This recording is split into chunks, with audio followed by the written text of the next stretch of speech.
मुख्यमंत्री झालो तेव्हा मी देवेंद्रजींना सांगितलं, अजित दादांना सांगितलं की आपण म्हणतो सर्वसामान्य माणसांचं सरकार, मग सर्वसामान्यांच्या जीवनामध्ये बदल, सुखाचे समाधानाचे दिवस आणण्याचं कामही आपलं आहे।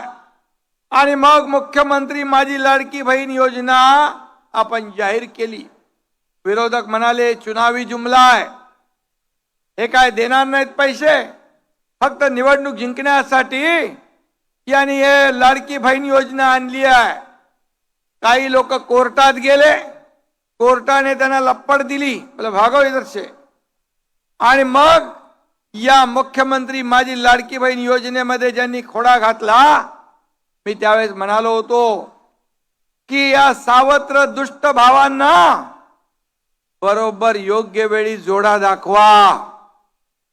तुम्ही दिले एक, काय म्हणतो त्याला, एक ही मारा, काय आहे ना डायलॉग, एक ही मारा लेकिन बहुत जोर से मारा। आणि तुम्ही विरोधकांना चारी मुंड्या चित करून टाकलं आणि त्यांचा सुपडा साफ केला।